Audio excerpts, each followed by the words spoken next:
estimate the Earth's dipole moment. Estimate the Earth's dipole moment. Radius of the earth है 6400 kilometre. Dipole movement full stop. हाँ, radius of the earth given है 6400 kilometre होती है radius of the अर्थ.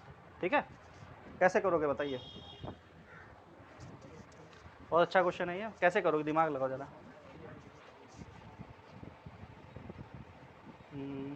क्या कराऊँ मैं. चलो करो, 2 minute दे रहा हूँ, ट्राई करो.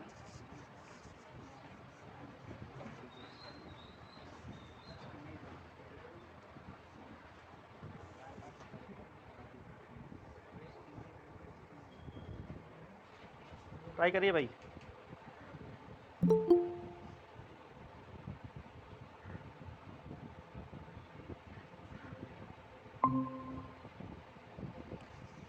प्रियांशु वाला क्वेश्चन है ये, मैंने दिया है, इसको स्क्रीनशॉट ले लो, ट्राई करो, क्वेश्चन करो. हमें मैग्नेटिक मोमेंट निकालना है, इक्वेटर पे है, इक्वेटर पे निकालना है और इक्वेटर का रेडियस दिया हुआ है. कैसे निकालोगे, दिमाग लगाइए थोड़ा. यहाँ पे ना मैग्नेटिक फील्ड ऑफ अर्थ दी है ना कुछ दिया है.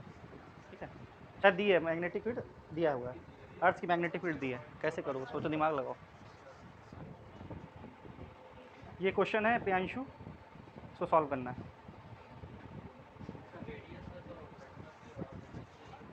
यही तो सोचना है क्या है. इक्वेटर जो होता है वो अर्थ से कैसे होता है, परपेंडिकुलर होता है ना, यानी कि इक्वेटोरियल लाइन पे लाई करेगा. इक्वेटर का हर पॉइंट इक्वेटोरियल लाइन पे ही तो होगा. बार मैग्नेट, अगर अर्थ को बार मैग्नेट की तरह मान लो तो इक्वेटोरियल लाइन पे ही तो होगा. ये दिमाग लगाओ, बैठो. ये हेलमेट उठा के इधर रख दो, लो आगे रख दो. बैठ जाओ, बैठ जाओ. तो ये मैंने कॉन्सेप्ट बता दिया, अब उसका यूज़ करो. इक्वेटोरियल लाइन पे किसी बार मैग्नेट की वजह से कितनी मैग्नेटिक फील्ड होती है, करा चुका हूँ ना, वाला फॉर्मूला लगेगा. क्या होता है, mu not upon 4 pi m upon r cube. R दिया है, एम पता करना है, बी पता करना है बी पता है, सॉरी. करिए.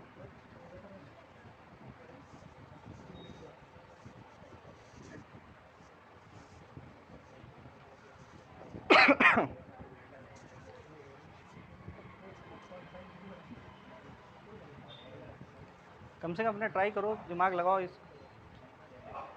चलो देखो, मैं बता रहा हूँ, अपने आप करो तो अच्छा लगेगा.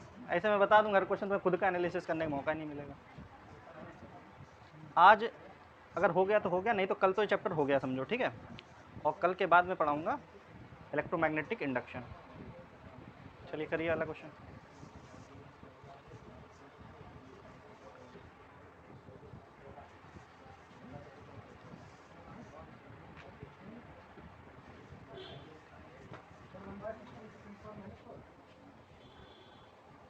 One upon 16, 1.04 10⁻23.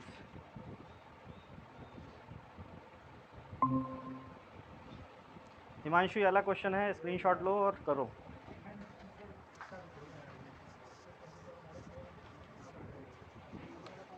ऑनलाइन में कर रहे हो कि नहीं. चलो मैं बता रहा हूँ यार, सुनो. फिर भी चलो करते रहो, मैं भी करता रहूँ, इसी में पूरा 1 घंटा थोड़ी ना वो कर देना है. ये हमारी अर्थ है. ठीक है, ये क्या है, अर्थ है. अर्थ को अगर मैं एक बार मैग्नेट की तरह मानूँ, सुनो इधर.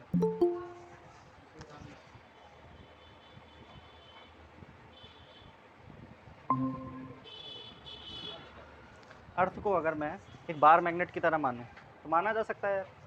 मान लेते हैं ये मैंने बार मैग्नेट अर्थ की जगह पे रख दिया. अगर ये आपका जोग्राफिकल साउथ है और ये जोग्राफिकल नॉर्थ है, तो मैग्नेट में यहाँ पे क्या होगा, अर्थ के मैग्नेट में नीडल में नहीं है, बाहर जो नीडल सस्पेंड की है वो अलग चीज़ हो गई. अर्थ के मैग्नेट में यहाँ पे क्या होता है, मैग्नेटिक नॉर्थ होता है, सॉरी मैग्नेटिक साउथ होता है. अरे मैग्नेटिक साउथ नहीं होगा तभी तो तुम्हारी साउथ डायरेक्शन, नॉर्थ डायरेक्शन कैसे दिखाएगा मैग्नेट, वो साउथ की तरफ खींचेगा तो तुम्हें वो दिखा क्या रहा होगा, नॉर्थ डायरेक्शन दिखा रहा होगा. नॉर्थ पोल साउथ की तरफ जाता है ना. और यहाँ पे क्या होता है, मैग्नेटिक नॉर्थ होता है. साउथ जहाँ जोग्राफिकल साउथ होता है वहाँ अर्थ को माना जा सकता है कि वहाँ पे, क्योंकि लाइन कैसे ओरिजिनेट होती है, ऐसे जा रही होती हैं, सॉरी उल्टी ऐसे जा रही होती हैं. ठीक है, मैंने उल्टा उस समय फिगर बना दिया तो कोई फ़र्क नहीं पड़ रहा. नॉर्थ पोल ऊपर ले लो, नीचे ले लो, बात वही है ना. अच्छा, इक्वेटोरियल कैसे, जो इक्वेटर होता है वो कैसे होता है, एक सर्किल टाइप का होता है. जो बीच से जा रहा होता है ना, इक्वेटर कहाँ होता है भैया, नॉर्थ साउथ के परपेंडिकुलर होता है, ठीक है। अब ये जो मैग्नेट है इसका बीच में है धरती के, मतलब खोद के जाओगे सेंटर जो है वहाँ पे होगा ये। तो इक्वेटर पे कहीं भी खड़े हो तो बेसिकली रेडियस पे ही तो खड़े हो उसके, समझ रहे हो ना, सभी पॉइंट की दूरी सेंटर से बराबर ही है, यानी कि दूरी कितनी है 6400 किलोमीटर दे रखा है। अच्छा कोई भी पॉइंट है, सपोज यहाँ पे खड़े हो, तो एक्चुअल में तुम कहाँ पर खड़े हो, मैग्नेट के इक्वेटोरियल लाइन पे ही खड़े हो कि नहीं खड़े हो, समझ गए ना, ये इक्वेटोरियल लाइन ही तो है। समझते हो इक्वेटोरियल लाइन क्या होता है, ये सब पढ़ा चुका हूँ यार।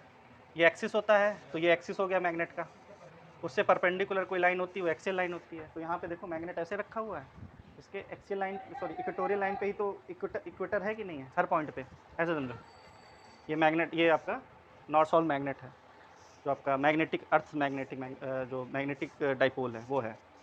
इसके चारों तरफ आपका क्या है, इक्वेटर है, ठीक है। सर्कल ही तो होता है, इक्वेटर लाइन थोड़ी ना होती है। तुम यहाँ पे खड़े हो, चाहे यहाँ पे खड़े हो, चाहे यहाँ पे खड़े हो, चाहे यहाँ पे खड़े हो, सब रेडियस के बराबर ही दूरी पे होगे कि नहीं। और हर पॉइंट पे तुम कहाँ पर होगे, इसके इक्वेटोरियल लाइन पे ही होगे, देखो ठीक है ना। तो इक्वेटोरियल लाइन पे मैग्नेटिक फील्ड हमें दे रखी है, बोला गया है the earth magnetic field at the equator, यानी कि इस पॉइंट पे मैग्नेटिक फील्ड तो दे रखी है अर्थ की मैग्नेटिक फील्ड, लेकिन हमें मैग्नेटिक मूवमेंट पता करना है इस पर्टिकुलर पॉइंट पे मैग्नेटिक मूवमेंट क्या होगा। तो बताइए इसका फॉर्मूला क्या होता है, magnetic field at equatorial point, m/r³।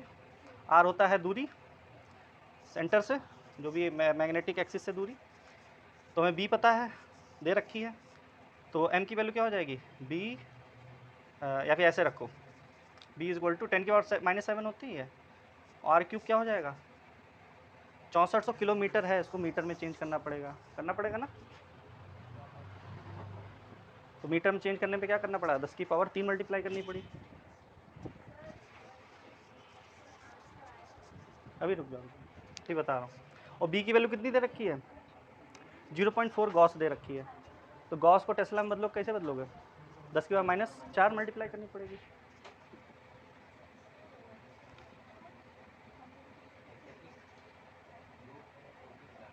ठीक है, m की वैल्यू यहाँ से निकाल लो, m की वैल्यू क्या हो जाएगी,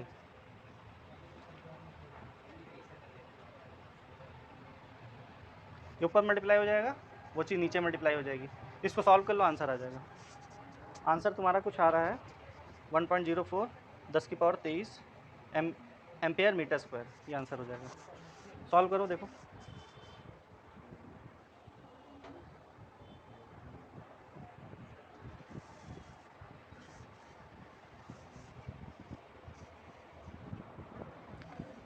ऑनलाइन में हुआ सबका ये वाला क्वेश्चन,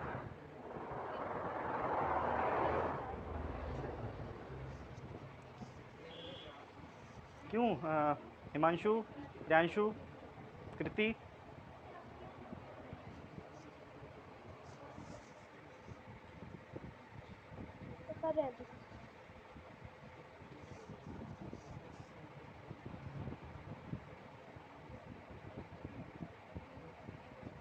करो यार इसको। ये डायग्राम भी बना लेना, वरना रटने वाला कोई हिसाब नहीं है, आप जैसा है वैसा आपको लिखना है, फॉर्मूला रट के मत जाओ कोई, कुछ लॉजिक हो रहा होगा तभी यहाँ पे ये वाला फॉर्मूला यूज़ किया गया है। अगर यही एक्सिस पे होता पोल पे, सुनो यही तुम्हें पोल पे दे रखी होती मैग्नेटिक फील्ड, तो क्या करते 2m/r³ वाला यूज़ करते। अगर यही पॉइंट कहाँ होता, पोल पे होता, तो क्या करते यहाँ 2m/r³ वाला यूज़ कर लेते, ठीक है ना।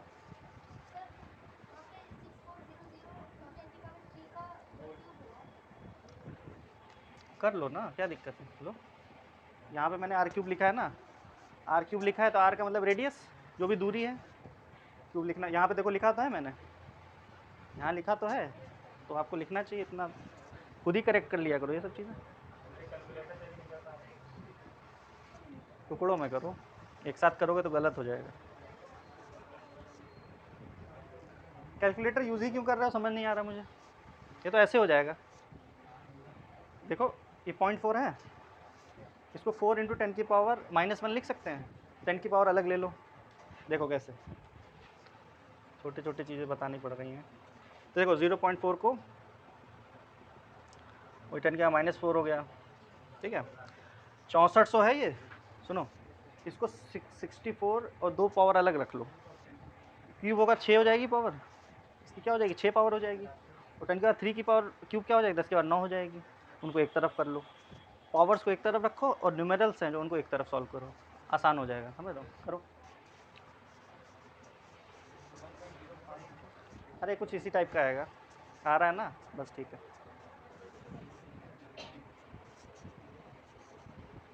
इसको घर पे इत्मीनान से करना, जाके इसकी कैलकुलेशन देखना क्या आ रही है, अभी मैं कर रहा हूँ, अभी आ जाएगी देखना। देखिए 4 मल्टीप्लाई बाई ये 10 की पावर -1, यहाँ पे 10 की पावर क्या हो जाएगी बताइए यार, अपॉन में 10 है, ठीक है, तो ऊपर जाके माइनस होगी, ठीक है, तो जुड़ जाएगी, तो 10 का -5 हो जाएगी, वेरी गुड। और यहाँ पे क्या हो जाएगा 64 का क्यूब, 64 का क्यूब मैंने अलग लिख लिया, और 100 का क्यूब कितना हो जाता है 10 की पावर 6, ये 2 पावर है ना, ये 10 स्क्वायर की क्यूब करो 10 की पावर 6, और 10 की पावर 6, और इसका क्या हो जाएगा 10 की पावर 9, 10 की पावर 15 हो जाएगी, एक तरफ ले ली मैंने, अपॉन में 10 के पावर -7 है, जितनी पावर्स हैं उनको एक तरफ समेट लो, क्या हो जाएगा 10 की पावर -5 प्लस 15 और माइनस ये भी प्लस हो जाएगी ना, तो ये कितना हो जाएगा, और 64 तो है ही, 64 का क्यूब, अब 64 का क्यूब मल्टीप्लाई बाई 4 करो, कितना आ रहा है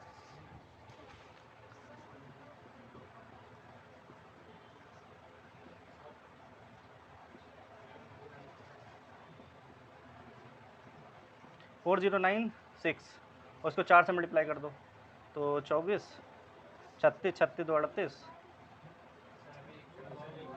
हैं, हाँ हाँ कर लेंगे, 64 से फिर मल्टीप्लाई कर दो, करो मल्टीप्लाई, क्या आएगा देखो, हैं क्या आ रहा है,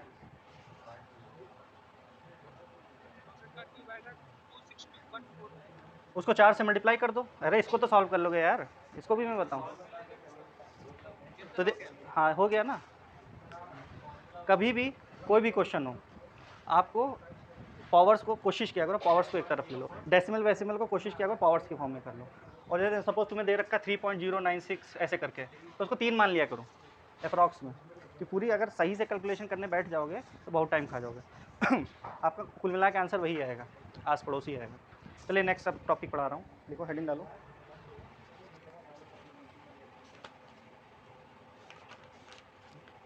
मनीष जो तुमने क्वेश्चन पूछा था उसी से रिलेटेड है, समझे, अरे हम बता रहे हैं, क्यों परेशान, वही टॉपिक बता रहा हूँ। देखो हेडिंग डालो, oscillations of a freely suspended magnet, ये थोड़ी ना है जो तुमने पूछा था, क्यों परेशान हो, वो वैसे भी मैं आज करवाने वाला था, तुमने अच्छा किया क्वेश्चन पहले ही पूछ लिया। देखो oscillations of a freely suspended magnet, अच्छा एसएचएम पढ़ी है ना 11th क्लास में, सिंपल हार्मोनिक मोशन तो कितना पढ़ाया था तुम लोगों को, ठीक है ना, एसएचएम सिंपल हार्मोनिक मोशन, तुम्हें नाम ही नहीं याद है, हाँ जाओ, तो सिंपल हार्मोनिक मोशन की यूज़ होगा इसमें, हेडिंग डालिए, oscillation of a oscillations of a freely suspended magnet, suspended magnet, एक मैग्नेट है जो कि किसी भी पर्टिकुलर मैग्नेटिक फील्ड में फ्रीली सस्पेंड कर दिया गया है, ठीक है, तो उसमें एक फॉर्मूला बन के आएगा, बेसिकली ये टॉर्क से रिलेटेड ही फॉर्मूला है, चलो बताते हैं। सपोज कोई मैग्नेटिक फील्ड है किसी पॉइंट पे ऐसे जा रही है, ठीक है, किसी पर्टिकुलर पॉइंट पे मैग्नेटिक फील्ड की डायरेक्शन ये है, मैग्नेट क्या करता है, मैग्नेटिक फील्ड की डायरेक्शन ही में ओरिएंट होता है, मैग्नेट है क्या, कोई भी अगर बार मैग्नेट लूँ मैं तो है क्या, वो डाइपोल ही तो है, तो यहाँ पे डाइपोल भी लिख सकते हो, मैग्नेट की जगह डाइपोल भी लिख सकते हो, यहाँ पे बार मैग्नेट लिया गया है, बेसिकली बार मैग्नेट लिया है, इसको मैंने फ्रीली बांध दिया, सस्पेंड कर दिया, ठीक है, ये मान लेते कोई भी पोल है यार, ये कोई भी पोल है, ठीक है, एक कुछ हमारा मैग्नेट है, अब मुझे एक बात बताओ, यहाँ पे नॉर्थ होगा या साउथ होगा, नॉर्थ वाला ही मैग्नेटिक फील्ड की तरफ जाता है, ठीक है, अब मुझे ये बताओ, जब मैंने फ्रीली सस्पेंड किया तो ऐसे ऐसे होगा, ऐसे लटकेगा, ऐसे ऐसे होके फिर एक जब इक्विलिब्रियम में आएगा ये, तो रुका हुआ होगा कि नहीं, मैग्नेटिक फील्ड की डायरेक्शन में ही होगा, ठीक है। वो हो सकता है हॉरिजॉन्टल से थोड़ा झुका हुआ हो, वो अलग चीज़ है। मान लेते हैं बिल्कुल इसी डायरेक्शन में, इस डायरेक्शन में आ गया। अब मैं क्या कर रहा हूँ, और इसको ये इस डायरेक्शन में लाता कौन है, टॉर्क लगती है ना, इस पे पढ़ाया था ना, मैग्नेटिक डाइपोल पे टॉर्क लगती है जब उसको यूनिफॉर्म मैग्नेटिक फील्ड में रखा जाता है। सब भूल गए, torque equal to m b sine theta पढ़ा था ना। तो इसका जो मैग्नेटिक जो डाइपोल मूवमेंट है वो इस तरफ होगा, साउथ से नॉर्थ, कुछ एंगल बना रहा है थीटा।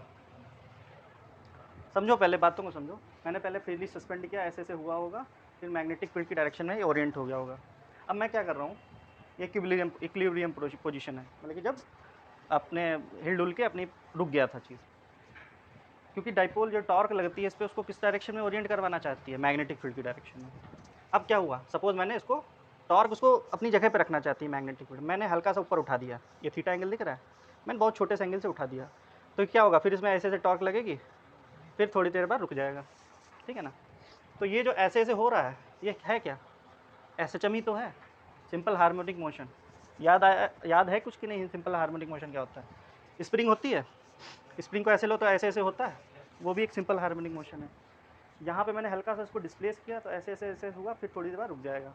क्यों, मैंने एक टॉर्क इसमें, टॉर्क वैसे तो इस डायरेक्शन में लगती है, लेकिन मैंने काउंटर टॉर्क, जैसे आप इधर करोगे तो एक काउंटर टॉर्क लगेगी जो कि उसको ऐसे से एसएचएम में एग्जीक्यूट करवाएगी, ठीक है। इस पर टॉर्क कितनी लगती है, हम पढ़ चुके हैं, एम बी साइन थीटा। ये डिफ्लेक्टिंग टॉर्क है, क्या है, टॉर्क, जो कि इसको इधर लाना चाहती है, ठीक है। मैंने उसको इधर हल्का सा ओरिएंट जब करवाया था तो उतनी ही काउंटर टॉर्क डेवलप हुई होगी,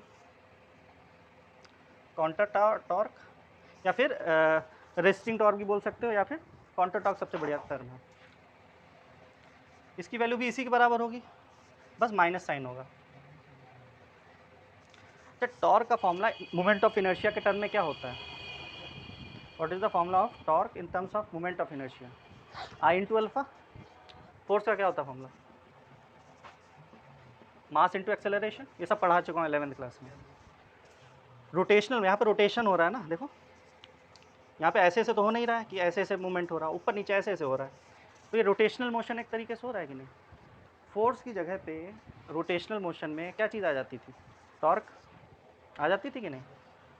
मास की जगह पे क्या आ जाता था, मोमेंट ऑफ इनर्शिया, बताया था मैंने। ए की जगह पे क्या आ जाएगा, एक्सेलरेशन, लीनियर एक्सेलरेशन की जगह पे एंगुलर एक्सेलरेशन आ जाएगा, अल्फा। ये फॉर्मूला होता है, रटने की जरूरत नहीं, आप कभी भूल जाओ तो ऐसे बना सकते हो, ठीक है। तो मैंने क्या रख दिया, इसकी जगह आई अल्फ़ा रख दिया, minus M b sine theta. Alpha क्या होता है, angular acceleration.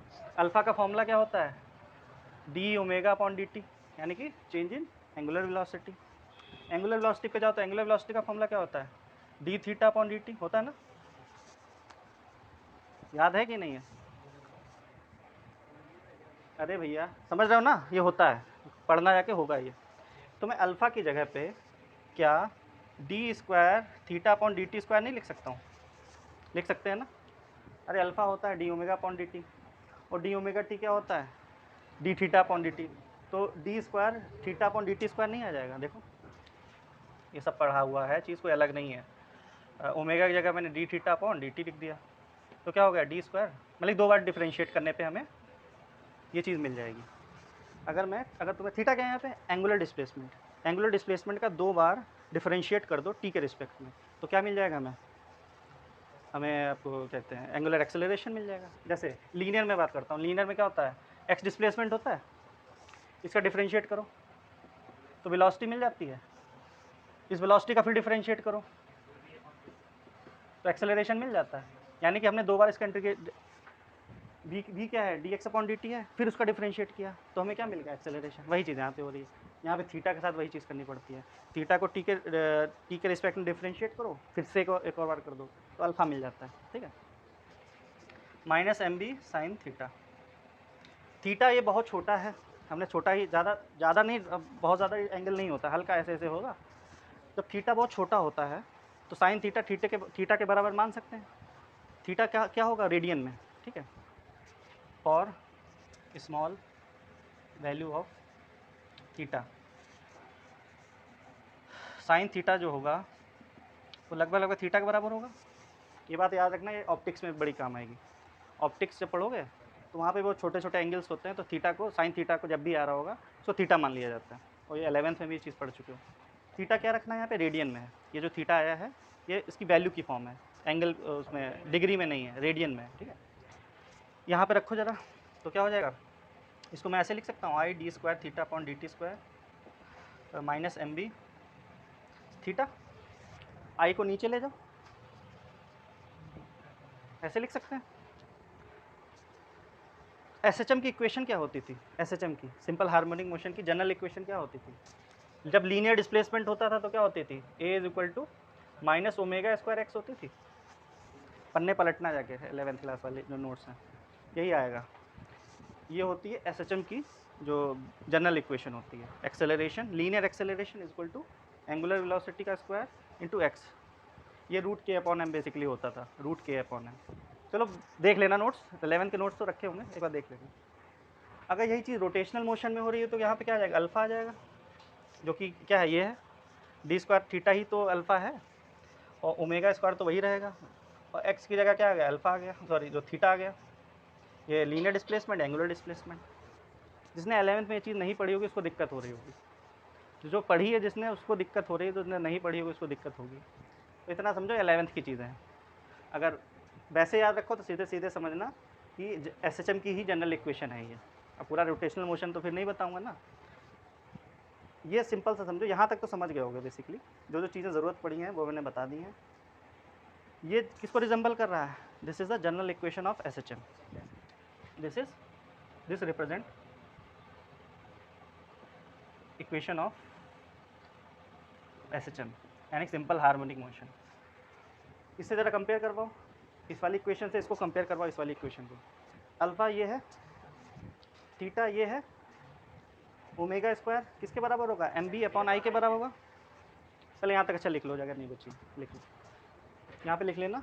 Therefore omega square equal to क्या होगा, डायग्राम सब बना लो, ठीक है। एम बी अपॉन आई हो जाएगा ना, ओमेगा स्क्वायर जो होगा वो एम बी अपॉन आई के बराबर हो जाएगा। ओमेगा मतलब एंगुलर वेलोसिटी, यानी कि rate change of displacement, instantaneous angular velocity basically बोल सकते हैं। उसमें भी दो होती हैं, एंगुलर वेलोसिटी भी दो टाइप की होती है, एवरेज होती है, इंस्टेंटेनियस। एवरेज वाली स्केलर क्वांटिटी होती है, और इंस्टेंटेनियस क्या होती है, वेक्टर क्वांटिटी होती है। सब पढ़ाया था डिटेल में, टच में रहो उन सब चीज़ों पे। 11th क्लास इसीलिए इंपॉर्टेंट होता है।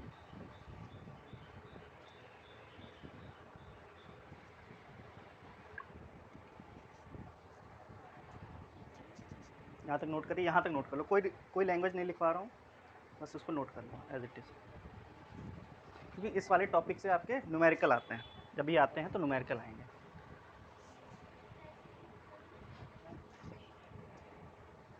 आई बस लिख लेना, आई क्या है यहाँ पे, मोमेंट ऑफ इनर्शिया।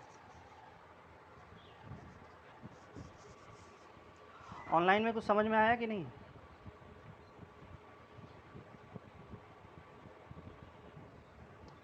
कि भाई ऑनलाइन में सुनना है कि नहीं ये लोग, कुछ डाउट हो तो पूछो। अभी तुम्हारे क्वेश्चन पे आ रहे हैं, इसी पे बेस्ड है, इसलिए अभी आएंगे तुम्हारे क्वेश्चन पे। तुम लोगों का डाउट हुआ करे या पूछा करो ना, घर पे कुछ करते नहीं क्या, घर पे जो पढ़ रहा होगा उसी के डाउट हो रहे होंगे ना कुछ। इसने पूछा क्वेश्चन, मुझे अच्छा लगा तो पूछा था उसने कुछ।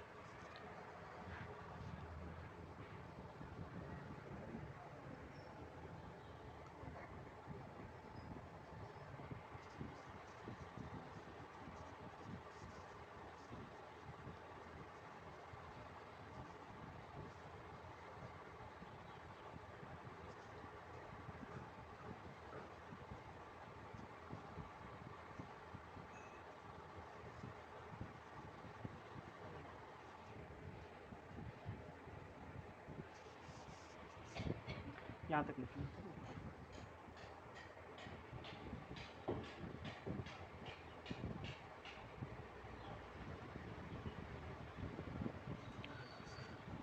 एसएचएम केवल स्प्रिंग में ही नहीं होता है, बहुत सी चीज़ें बताई, एयर कॉलम में भी होता है, याद आ रहा है कुछ।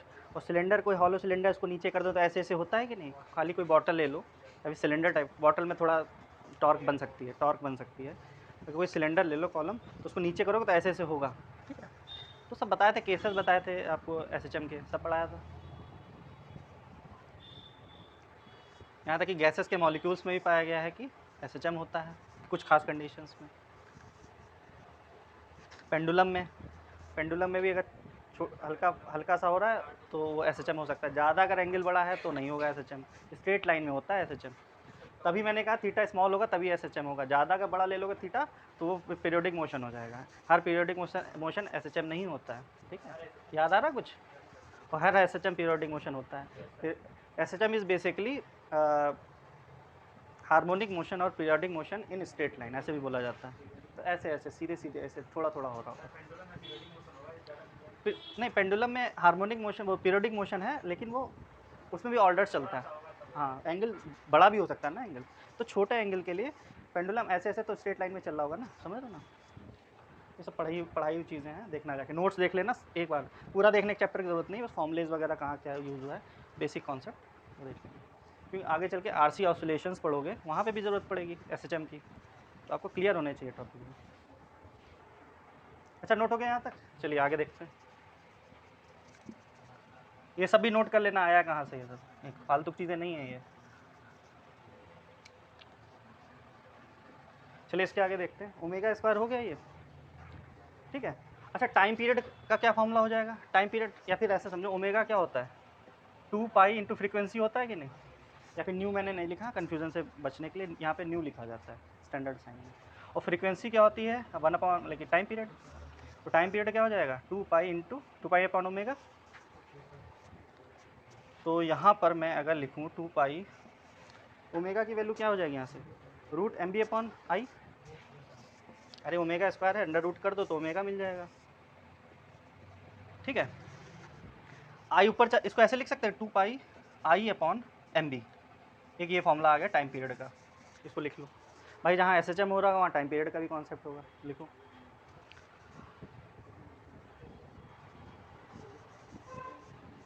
यहाँ तक कुछ भी डाउट हुआ तो पूछ लो, कुछ भी छोटा मोटा, कि ये कहाँ से आ गया ओमेगा स्क्वायर को अंडर रूट कैसे करेंगे, इस लेवल तक का भी डाउट हो तो पूछ सकते हो। ऑनलाइन में सबको क्लियर है?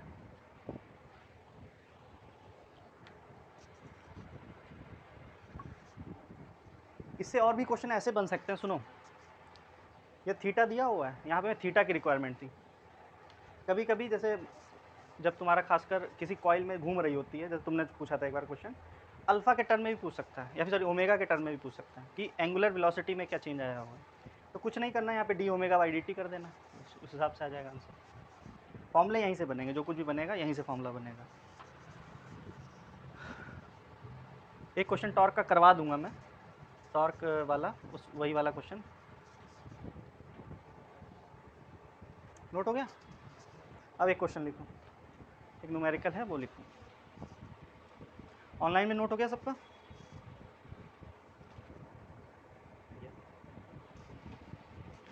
चलिए लिखो भाई। तुम्हारा तो वही वाला क्वेश्चन है, तो लिखने की ज़रूरत नहीं है। लिखिए, a magnetic needle, a magnetic needle is free to oscillate, needle is free to oscillate, NCERT का क्वेश्चन है ये, is free to oscillate in a in a in a uh, in a uniform magnetic field, free to oscillate in a uniform magnetic field. Full stop. The magnetic needle has magnetic moment, magnetic needle has magnetic moment. Magnetic moment को small M लिख लिया करो, ठीक है, पूरा लिखने की ज़रूरत नहीं होती है। Magnetic moment 6.7 ampere metre square, 6.7 ampere metre square, and moment of inertia I is equal to 7.5 multiplied by 10 to the power minus 6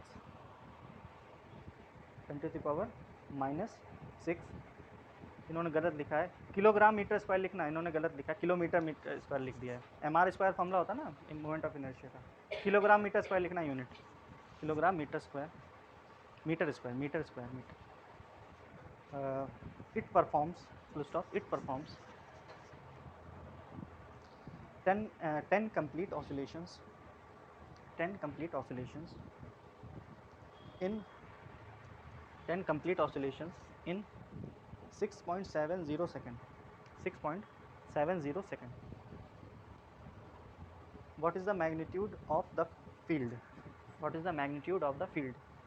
Magnetic field, ठीक है, करो इसको। इसमें डायग्राम कुछ इसी तरीके का बना लेना, डायग्राम भी दिया हुआ है कुछ इसी तरीके का है। ये मैग्नेटिक फील्ड है, यूनिफॉर्म मैग्नेटिक फील्ड, इसमें मैग्नेटिक निडल है। मैग्नेटिक निडल भी तो एक तरीके से बार मैग्नेट ही होती है, वो थीटा एंगल पे है, ठीक है। ये साउथ पोल है, नॉर्थ पोल है भैया, बनाओ, करो क्वेश्चन।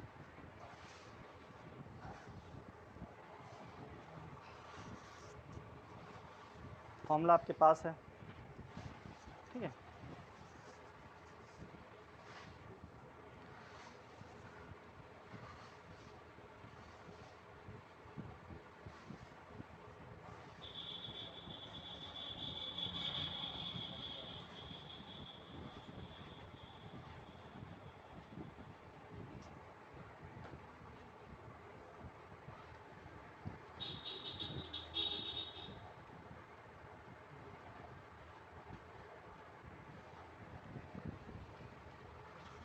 टाइम पीरियड ऐसे शुरू मत कर देना, क्वेश्चन पढ़ो सही से।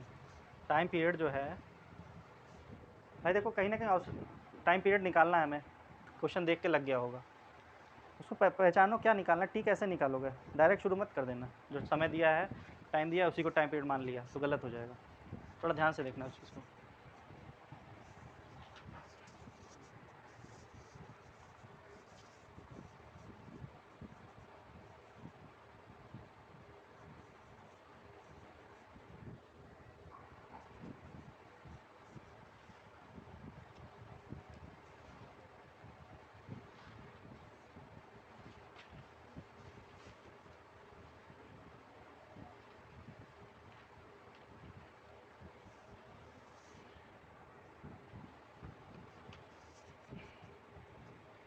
ऑनलाइन में नोट कर लिया सबने?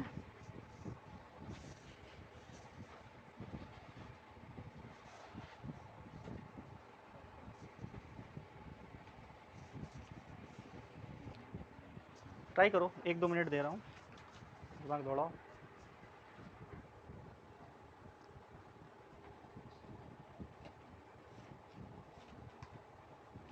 आई दिया है, मैग्नेटिक मोमेंट भी शायद दिया हुआ है ना, मैग्नेटिक फील्ड निकालनी है शायद, और कुछ टाइम से रिलेटेड भी चीज़ें दी हैं। देखो सब तुम्हारे पास फॉर्मूला उसके लिए अवेलेबल है।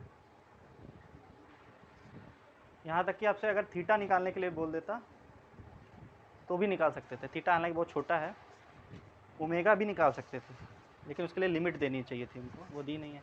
ओमेगा निकालने के लिए लूप में आता है, लूप जब दिया होता है तो उसमें आता है, ऐसे नहीं पूछा जाएगा।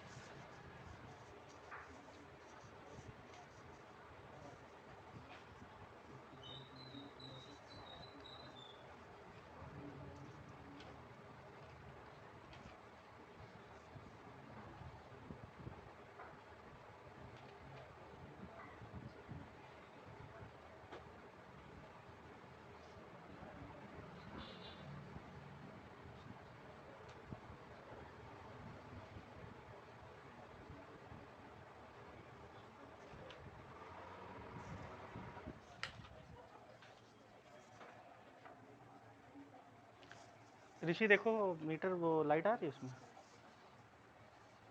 हाँ वोल्टेज तेज हुआ है कुछ।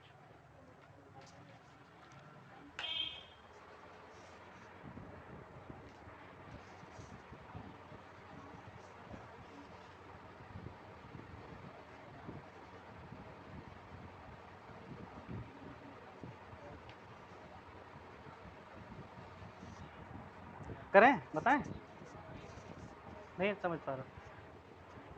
देखिए ऑनलाइन में भी देखो भाई, किसी को होगा ऑनलाइन में,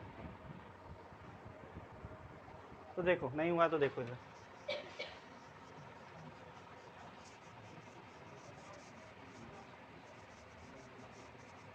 ध्यान से देखो, यहाँ पे सॉल्यूशन कर रहा हूँ मैं। क्वेश्चन पे चलते हैं पहले।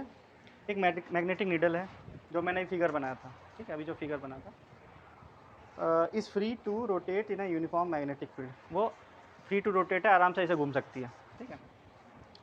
The magnetic needle has magnetic moment दे रखा है, एम की वैल्यू दे रखी है 6.7 एम्पेयर मीटर स्क्वायर, ठीक है चलो। एंड मोमेंट ऑफ इनर्शिया भी दे रखा है आई। मोमेंट ऑफ इनर्शिया क्या होता है, होता क्या है, होता क्या, what is moment of inertia? हाँ हाँ, रोटेशनल मोशन में वो कितना कंटिन्यू अपने आप को रख पाता है। जैसे पहियों में स्पाइक्स क्यों दी जाती है, तीलियाँ क्यों दी जाती हैं? एक होता है कोई पूरा सॉलिड मैं लकड़ी का बना दूँ या पूरे सॉलिड उसका बना दूँ, एक होता है तीलियाँ दे दो। ऐसा क्यों करते हैं, तीलियाँ क्यों दे दी जाती हैं? जिससे उसका मोमेंट ऑफ इनर्शिया बढ़ जाए। जैसे चल रही चीज़ तो आराम चलती रहे, रुक जाए, रुकी हुई चीज़ तो आराम से रुक भी जाए। अगर मैं प्योर लकड़ी का बना दूंगा, थोड़ी देर ऐसे फ्लो करवाओगे, तुम मूव करवाओगे, थोड़ी देर बाद रुक जाएगा वो। तो जैसे जो काम मास का था आपका लीनियर मोशन में, मास क्या करता था, आपको इनर्शिया प्रोवाइड करता था। जितना ज़्यादा मास होगा, बड़ी चीज़ है कोई, इसको धक्का दे दो तो चल रही तो चलती चली जाएगी, रुकी है तो बड़ा मुश्किल होगा उसको चलाना। वही काम करता है मोमेंट ऑफ इनर्शिया आपका रोटेशनल मोशन में। जिसका जितना ज़्यादा मोमेंट ऑफ इनर्शिया होगा, उतना ही वो अपने आप को एबल कर पाएगा रोटेशनल मोशन में कंटिन्यू रखने के लिए, ठीक है। हालांकि आई की वैल्यू जो दी है वो बता रहा हूँ मैं, 7.5 10⁻⁻6 kilogram metre square. Unit correct कर लेना, किलोमीटर क्या, 9.8 इंटू 10⁻, वेरी गुड, सही है, उसका हो गया ऑनलाइन, चलिए वेरी गुड, अच्छा है, सही आ रहा है। अच्छा, फिर इसके बाद लिखा है इट परफॉर्म्स 10 कंप्लीट ऑसिलेशन, वो 10 कंप्लीट ऑसिलेशन कर लेता है इन 6.70 सेकेंड। वो 10 ऑसिलेशन कर लेता है 6.70 सेकेंड। इसका मतलब क्या है, वो 10 चक्कर लगा लेता है, लेकिन टाइम पीरियड क्या होता है, एक चक्कर का होता है ना, तो टाइम पीरियड कैसे निकालोगे, 6.60/10 करोगे। ये कर रहे थे कि नहीं, टाइम पीरियड में ये चीज़ की कि नहीं, ये नहीं की होगी, तुमने डायरेक्ट 6.70 लिखा होगा। मैं शुरुआत में यही तो बोला था, टाइम को सही से देखना, यही तो बोल रहा था मैं। तो टाइम पीरियड क्या होता है, टाइम पीरियड तो 1 ऑसिलेशन में इतना टाइम लगा होगा, वही तो होता है। टोटल टाइम उसको लगा है 6.07 सेकेंड,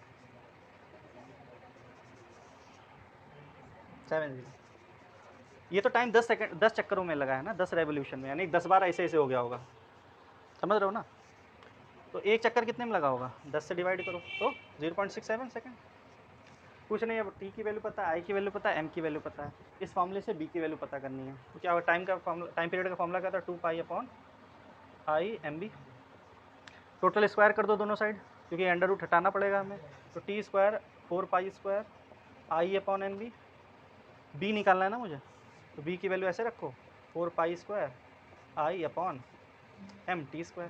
इसको सॉल्व कर लो, 4 3.14, आई की वैल्यू दी है 7.5, एम की वैल्यू 6.7। और ये भी चेक कर लिया करो एसआई यूनिट में है कि नहीं, एसआई यूनिट में सभी चल रहा है। तो 6.7, टी की वैल्यू कितनी निकाली थी, 0.67 का होल स्क्वायर। इसको सॉल्व कर लेना, आंसर आ जाएगा, ठीक है, इसको सॉल्व करिए, आंसर आ जाएगा। तुम्हें मनीष समझ में आया कि नहीं, कितनी सरल चीज़ थी, क्यों सरल थी ना। नहीं, क्वेश्चन अच्छा था, मैं करवाता भी, वैसे भी तुम पूछते ना तब भी, आज तो ये होना ही था क्वेश्चन।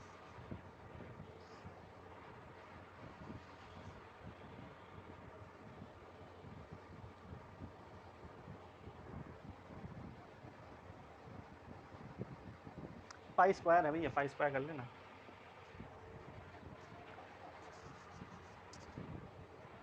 इसको सॉल्व करिए, आंसर बताइए। आज मैं एक होमवर्क दूंगा क्वेश्चन, उसको करके लाना है, ठीक है।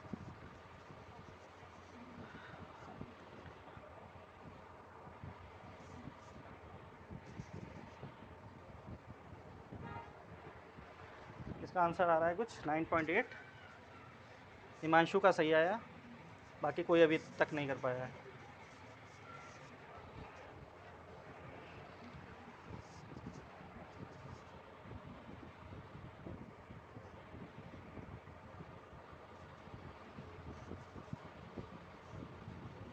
इसको नोट कर लो। अच्छा, फिर आगे कुछ टॉप क्वेश्चन हैं वो करवाते हैं।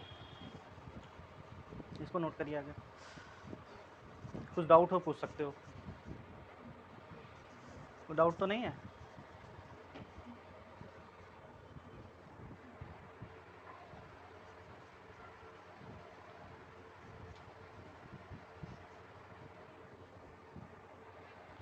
अगला जो क्वेश्चन है थोड़ा बड़ा है, वो काफ़ी बड़ा है वो, तो उसमें टाइम लग जाएगा बोलने में।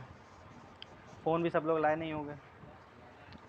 अरे इधर नहीं लाएंगे ना। ऐसा करता हूँ मैं ग्रुप में डाल दूँगा मैसेज, तो क्वेश्चन मैं ग्रुप में डाल दूँगा, उसको मैं समझा दे रहा हूँ, यहीं पे पढ़ के समझा दे रहा हूँ। ए पार्ट उसमें क्वेश्चन नोट कर लेना, अपने घर जाके फ़ोन से देख लेना, वो क्वेश्चन मैं भेज दूँगा। ठीक है, समझ लेते हैं अभी क्वेश्चन, क्योंकि बड़ा क्वेश्चन है, बहुत ज़्यादा लिखने में बहुत टाइम चला जाएगा।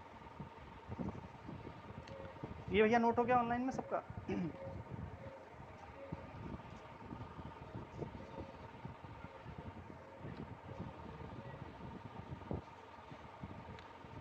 चलिए, क्वेश्चन मैं भेज दूँगा, मैं बस पढ़ के बता दे रहा हूँ। ऑनलाइन वाले उसको स्क्रीनशॉट ले सकते हैं, वैसे ग्रुप में तो चला ही जाएगा। पहला क्वेश्चन ये है, what happens if the bar magnet is cut into two pieces transverse to its length, यानी कि ऐसे काट दिया गया है, और अलॉन्ग इट्स लेंथ ऐसे काट दिया गया है। समझ रहे हो ना? तो पहला क्वेश्चन का आंसर बताओ। कोई बार मैग्नेट है, समझ रहे हो? ऐसे, ये शायद तुमने पूछा भी था मुझसे बहुत पहले, है शुरुआत में पूछा था। सपोज ये बार मैग्नेट है, ठीक है, इसको ट्रांसवर्स काटना मतलब परपेंडिकुलरली काटना है। ऐसे एक ऐसे काटने का तरीका हुआ, और एक ऐसे काटने का तरीका हुआ। दोनों केसेस में क्या होगा बताइए? दोनों केसेस में दो मैग्नेटिक पोल्स बनेंगे, या फिर दो बार मैग्नेट हमें मिल जाएंगे। मतलब क्वेश्चन पहले समझ लो, बाकी तो नहीं, कुछ फ़र्क भी है, ऐसा नहीं कि बहुत सा फ़र्क भी पड़ेगा चीज़ों का। दोनों केसेस में ही हमें दो मैग्नेटिक डाइपोल्स मिल जाएंगे, दोनों केसेस में, चाहे ऐसे काट दो चाहे ऐसे काट दो, क्योंकि poles can not be separated. ठीक है, और हमेशा ऐसा भी नहीं होता कि नॉर्थ पोल साउथ पोल बन ही रहे हो, ऐसा भी नहीं होता हमेशा। कुछ ऐसे केसेस होते हैं टोरॉइड, जब जब कभी मैग्नेटिक मूवमेंट होगा तभी आपके नॉर्थ पोल साउथ पोल बनेंगे। समझ रहे हो? ऐसा नहीं कि हमेशा नॉर्थ पोल साउथ पोल बन ही रहा है। ठीक है, जैसे टोरॉइड के केस में एक इनफाइनाइट वायर है, स्ट्रेट वायर, उसमें भी आपका नहीं बनता। सर्कुलर लूप में बनेगा, बता भी चुका हूँ शायद ये चीज़ में। जहाँ मैग्नेटिक मूवमेंट होगा वहाँ पे आपके नॉर्थ पोल साउथ पोल होंगे। अब ऐसा नहीं कि हमेशा मैग्नेटिक फील्ड हो नॉर्थ पोल साउथ पोल बने ही, ऐसा हमेशा नहीं होता। ठीक है, चलो बहरहाल ये तो दूसरा ही क्वेश्चन है ना। इसमें देखो हमसे कहा गया एक बार मैग्नेट है, इसको मैंने ऐसे से काट दिया, ये क्या तरीका हो, अलॉन्ग इट्स लेंथ काटा है, और तो ये कैसा मिल जाएगा मुझे? ऐसा मिलेगा, कुछ दो ऐसे मैग्नेट मिल जाएंगे। इधर नॉर्थ था तो इधर भी नॉर्थ रहेगा, इधर साउथ था, ऊपर वाला ये अलग मैग्नेट बन गया, नीचे वाला अलग बन गया। ठीक है, इसका फ़र्क क्या हुआ? मतलब कुछ फ़र्क आया होगा ना। जब लेंथ वाइज काटोगे तो यहाँ पे क्या होता है, मैग्नेटिक पोल्स होते हैं, उनकी कुछ स्ट्रेंथ होती है, तो आधी आधी बढ़ जाएगी। यानी कि इसकी जो नॉर्थ पोल है, ये जो आपका पूरा वो था यार, पोल भी तो आधे कट गए एक तरीके से, तो मैग्नेटिक स्ट्रेंथ भी आधी आधी हो जाती है। दो डाइपोल्स बन रहे हैं, ठीक है, अच्छी बात है, मैग्नेट्स दो हमें मिल जाएंगे, लेकिन पोल स्ट्रेंथ क्या रह जाएगी? आधी आधी हो जाएगी। ठीक है, ये फ़र्क रहता है। अच्छा, यही मैं ऐसे काट दूँ तो पोल यहाँ पे साउथ पोल बन जाएगा। अगर मैं ऐसे काट दूँ तो क्या होगा? एक मैग्नेट ऐसे बन गया, दूसरा मैग्नेट ऐसे बना। हमने पोल्स में तो कोई छेड़खानी की नहीं, तो ये नॉर्थ पोल बना, ये साउथ पोल बना। स्ट्रेंथ पे कोई चेंज आया नहीं, और यहाँ पे नॉर्थ बनेगा, यहाँ साउथ बनेगा। ठीक है, पोल स्ट्रेंथ कोई फ़र्क नहीं आया, सेंटर से काट दोगे। ठीक है, लेंथ का कुछ ऐसा इफेक्ट नहीं पड़ता, पोल स्ट्रेंथ पे कहाँ फ़र्क पड़ता है, ऐसा कुछ खास पड़ता है फ़र्क? पोल स्ट्रेंथ तो इंडिविजुअल क्वांटिटी है। मैंने नॉर्थ पोल के साथ कुछ छेड़खानी की नहीं, इसमें कर रहा था ऐसे, यहाँ पे हमने आधा आधा कर दिया था ना, तो पोल स्ट्रेंथ भी आधी आधी हो गई होगी कि नहीं? समझ में आई बात कि नहीं? लेकिन अगर कॉमन आंसर लिखा जाए तो क्या बोलोगे? In both the cases two magnetic dipoles are obtained, या फिर दो मैग्नेट्स हमें मिल जाएंगे दोनों केसेस में, चाहे कैसा भी काट दो। यहाँ तक कि ऐसे ऐसे भी काट दो तब भी तुम्हें दो मैग्नेट्स मिल ही जाएंगे, क्योंकि poles can not be separated. Dipole dipole ही बनता है, मोनोपोल नहीं एग्जिस्ट करता। ठीक है, तो उसका आंसर लिख लो। पहले वाले ए आंसर, ए करके लिखना answer, A.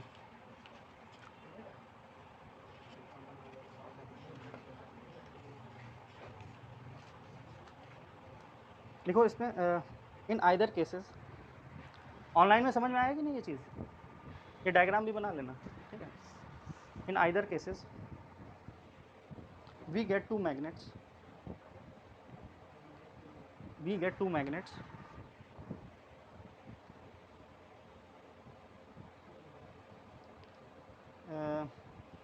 Each having both north and south poles.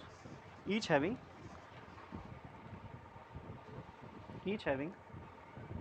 Both north pole and south pole. दोनों मैग्नेट के हमें नॉर्थ पोल साउथ पोल मिल रहे हैं. ये पहली कंडीशन है, ए वाली कंडीशन है, और ये बी वाली कंडीशन है जब बी से काटा था.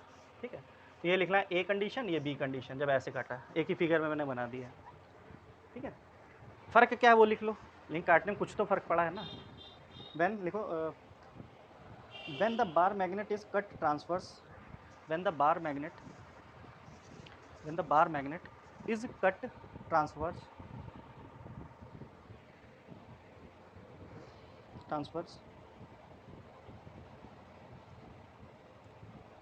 to its length,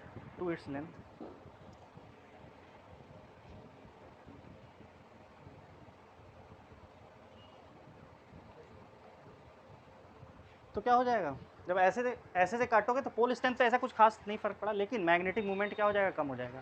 क्योंकि मैग्नेटिक मूवमेंट पे क्या फ़र्क पड़ता है, QM मल्टीप्लाई बाय 2L होता है ना. तो लेंथ जब आधी कर दी तो मैग्नेटिक मूवमेंट भी आधा हो जाएगा कि नहीं. देखिए, it's magnetic movement gets half. Pole strength पे कोई नहीं पड़ा, लेकिन लेंथ पे पड़ा.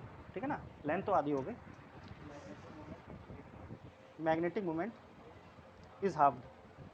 Magnetic movement is halved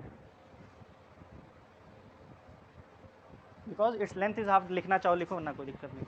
because its length is halved. Transverse के केस में है ये. ठीक है, फॉर्मूले से हमने ये बात पता की है. लाइन चेंज करके लिखो.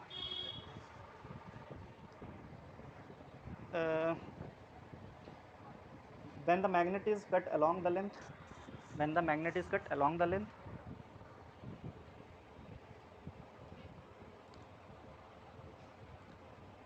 pole strength get halved.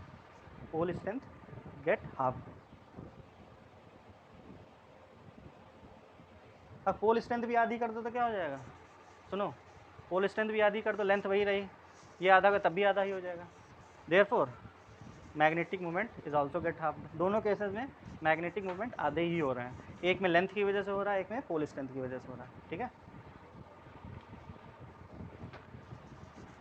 इसमें तो डाउट नहीं होगा मेरे ख्याल से किसी को. कुछ है डाउट? चलिए नेक्स्ट क्वेश्चन. बी वाला जो है पार्ट में पढ़ के इसे समझा रहा हूँ. व्हाट हैपेंस इफ, लिखने की ज़रूरत नहीं है, ये भी बना लो. ये भी बना लो. बाकी के पार्ट में होमवर्क दूंगा, क्योंकि सब तो नहीं हो पाएंगे. कम से कम इसमें 6 पार्ट हैं. ठीक है, सब कॉन्सेप्चुअल क्वेश्चन है, कोई न्यूमेरिकल नहीं सॉल्व करना है. तो घर से ट्राई करना, जवाब ढूंढना, लिखने की ज़रूरत नहीं, लिखवा मैं दूंगा. जवाब ढूंढना क्या होगा, इसका रीज़न क्या हो सकता है, समझा हम देंगे. सेकंड क्वेश्चन ये है कि अगर आयरन जो है, आयरन बार मैग्नेट है, ये हालांकि फेरोमैग्नेटिज्म का है क्वेश्चन, लेकिन क्यूरी टेम्परेचर एक होता है. लेकिन चलो मैं समझा दूंगा. ठीक है, समझा दूंगा. तो मैंने छोड़ा है चीज़, अभी तुम्हें बताया था मैंने, मैग्नेटिक मटेरियल्स, उसका है टॉपिक है. फिर भी समझ जाओगे, ऐसा कुछ नहीं कि फॉर्मूले वॉर्मूले नहीं इन्वॉल्व हैं कुछ. What happens if an iron bar magnet is melted, does it retain its magnetism. अगर कोई आयरन है, उसको मैं मेल्ट कर दूँ, आयरन के पास मैग्नेटिज्म होता है, यानी यहाँ तक कि आयरन को मैं बहुत धरती के अंदर गाड़ दूँ और कुछ टाइम बाद निकालूँ, तो वो मैग्नेट बन चुका होता है, हल्का मैग्नेट, बहुत हल्की. या फिर उसमें बेसिकली आयरन क्या होता है, फेरो मैग्नेट होता है. उसको हम अगर किसी दूसरे मैग्नेट के पास रख दें तो वो खुद उसमें मैग्नेटिक फील्ड आ जाती है, इंड्यूस मैग्नेटिज्म बोलते हैं उसको. तो बोला गया आयरन को अगर हम पिघला दें, मेल्ट करवा दें, तो क्या उसमें मैग्नेटिज्म रहेगा, फेरो मैग्नेटिज्म रहेगा? नहीं रहेगा. क्यों नहीं रहेगा? एक टर्म आता है क्यूरी टेम्परेचर. क्यूरी टेम्परेचर क्या होता है, एक ऐसा टेम्परेचर, हर मटेरियल का अलग अलग होता है, ऐसा टेम्परेचर जिसके अब आप अगर किसी चीज़ को मेल्ट करें, वो बेसिकली 670 होता है, बेसिकली 670 डिग्री वैल्यू होती है उसकी, 670 डिग्री सेल्सियस ऐसे कुछ होती है लगभग. उससे ऊपर आयरन का मेल्टिंग पॉइंट ज़्यादा होता है, तो उससे ऊपर हमने टेम्परेचर बढ़ा दिया, तो अगर क्यूरी टेम्परेचर के ऊपर टेम्परेचर हो जाता है किसी चीज़ का, तो क्या होता है, फेरोमैग्नेटिज्म या फिर मैग्नेटिक प्रॉपर्टी खो देता है अपनी. तो इसी को चीज़ को क्या बोलते हैं, क्यूरी टेम्परेचर का खेल। Curie temperature cut off temperature है, तो इसका तो मेल्टिंग पॉइंट ज़्यादा होता है ना उससे, क्यूरी टेम्परेचर से, तो ये जब मेल्ट होगा तो अपनी सारी प्रॉपर्टी लूज़ कर चुका होगा, ठीक है। तो मैग्नेटिज्म रिटेन नहीं करता है, समझ गया, लिख लो इसी चीज़ को। ऑनलाइन में समझ में आ गया। आयरन नहीं करेगा, बाकी हो सकता है दूसरी चीज़ें, वो डिपेंड करता है उसका मेल्टिंग पॉइंट क्या है। लिख लो second point, the melting point of iron is much higher then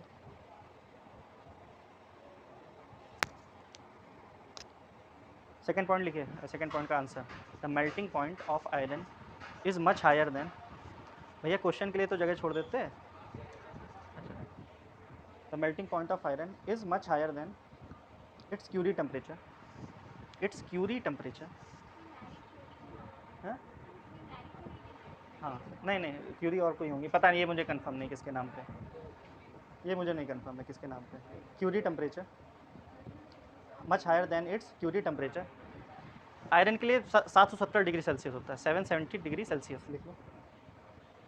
Curie temperature iron के लिए कितना होता है, 770 degree Celsius, 770 degree Celsius. therefore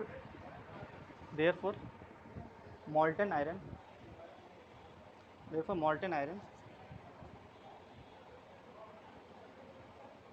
does not retain its magnetism. Molten iron does not retain its magnetism on melting. Its magnetism on melting.